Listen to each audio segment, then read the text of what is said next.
Here's what Vic Fangio said earlier today on why they continue to be such a good red zone defense. Well, we've been pretty good there in the past, most years. We spend a lot of time on it.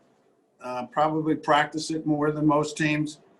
Our guys believe in what we do down there. They feel good when we get down there. They feel confident that we can have success in the red zone. And I just think it's all of that. And good players help you do that. Okay, so I like his point. Say we practice it more than other teams. And look, Vic Fangio would know at this point, being around the league as much as he is.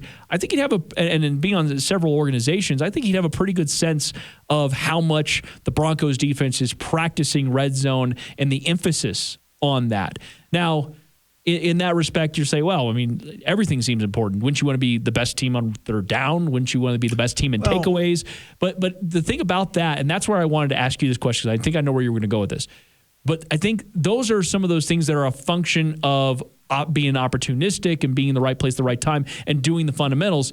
Red zone seems like a little bit of a different situation. It is. And if you look at football and the direction football is headed from game theory and from a philosophical standpoint, I've talked with defensive coordinators about this over the last decade, and one of the recurring refrains seems to be, even from guys who have run man defenses their whole life, is you almost can't run strictly a man defense anymore. You just can't do it. You can't create a defense thanks to the modern rules that's going to shut everybody down, make them earn every inch. You just can't. You don't play like that anymore simply because the rules are so tilted to the offense. You just can't do it. So the philosophy now that is taking hold of the NFL is switching to a middle of field open concept. And for those who wonder what that is, that's either a cover 2 shell or cover 4 shell. You can run some cover 6. But it leaves that hole in between the two safeties. You got 2 high safeties, all right? And in that philosophy, it's keep the play in front of you, and bend, don't break, till you get to about the 30-yard line, and that's where you clamp down. Once the field gets wide as it is long, then you start to clamp down on that a little bit, and it creates opportunities to tighten up throwing windows and try to get turnovers, or turn touchdowns into field goals, because it takes 3 field goals to beat a touchdown, not 2, right?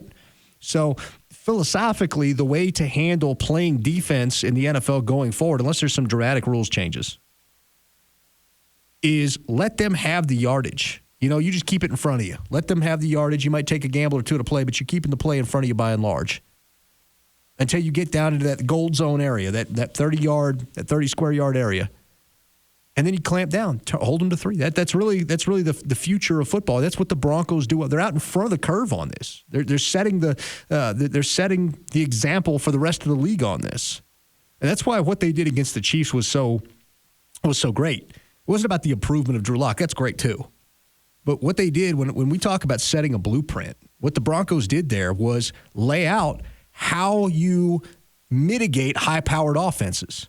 Now, was there an element of luck involved in the fact that they did a Tyreek Hill touchdown didn't get reviewed and all that? Sure, absolutely. I'm here for that. But there's a little bit of luck on the way the ball bounced right, and all off that. his back and under his chest. Right, but not touching the ground. But how they played that is the way you're going to have to play that going forward. They've set the blueprint. This is the same guy. Vic Fangio's the same guy who set the blueprint to shut down Sean McVay a few years ago. And everybody was talking about Sean McVay, the genius. Everybody wanted to hire everybody off his staff.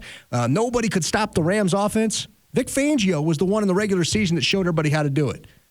You went to basically a 5-2 look, and you shut down the cutback off wide zone, and that was the engine that drove the thing. And then Bill Belichick aped that same plan in the Super Bowl and shut it down, and that's how the Patriots came out on top. So you've got that same defensive genius here now laying out the blueprint to stop what's going to be a high-octane division for years to come with guys like Justin Herbert and Pat Mahomes. And Hot Take Radio guy wants to run that out of town? Miss me with that. Yeah, miss me as well. I liked his point, though, in that statement about how his team plays with a lot of confidence in the red zone. Because I think we've watched enough football to know the teams that get to the red zone and don't really necessarily know or what they're doing or where they're supposed to be and make mistakes.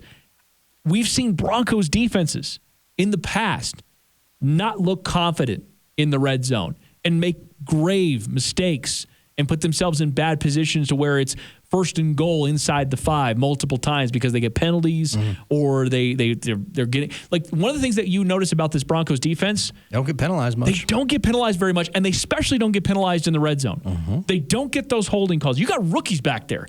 You got guys playing a handful of snaps, and those are the dudes that don't make those mistakes. They don't give teams extra plays in the red zone. You have to get there, and if you get past this team and you score touchdowns in the red zone, you got there on your own merit. And by the way, this number is slightly skewed because the Broncos offense has on multiple times, including this game against Carolina, set up opponents inside the 5 or inside the red zone where they're goal to go, within the 10. So, like for example, this last week against Carolina, they had the fumble return all the way back to the 2. And then that counts against the Broncos defense in their number 1 red zone ranking. And that sort of sucks because it's like, man, I mean, there's nothing you can do. Against Miami, had an interception, leave them right there, goal to go. You had the field position game killed you in the New Orleans game, and that all counts. Yes. You didn't get, your defense was out there busting their butt all game, and they're playing the field position. And yet they still have the number 1 red zone defense. So I just loved his point there. They practice it a lot. They have a lot of confidence going into every single game, and you hit it perfectly right on the head.